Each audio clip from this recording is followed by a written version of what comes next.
Tamil Nadu PBGRAMG पर एक कार्यक्रम में बीजेपी के राष्ट्रीय कार्यकारी अध्यक्ष नितिन नबीन कहते हैं, पीएम मोदी इस योजना को आपके सामने एक नए रूप में और भी ज्यादा फायदेमंद तरीके से लाए हैं। पहले यह 100 दिन की नौकरी की गारंटी देती थी, लेकिन अब इसे बढ़ाकर 125 दिन की नौकरी की गारंटी कर दिया गया है।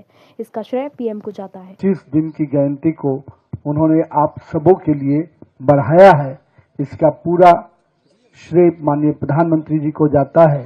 इसके लिए हम सभी इस ग्राम वासियों की तरफ से भी उनका अभिवादन करें, ऐसा मेरा आग्रह है। இன்றைய தினம் நமக்கு அத்தனை பேருக்கு தெரியும், 100 நாள் வேலை வாய்ப்பு திட்டமாக இருந்திருக்கக்கூடிய அந்த பழைய திட்டம் நம்முடைய பிரதமருடைய முயற்சியினால இன்றைக்கு 125 நாளாக உயர்த்தப்பட்டிருக்கின்றது. அந்த திட்டத்தை முன்னிட்டு உங்களை எல்லாம் சந்தித்து அந்த திட்டத்தின் நோக்கத்தை பற்றி விளக்குவதற்காக நான் இங்கே வருகை தந்திருக்கின்றேன். इस योजना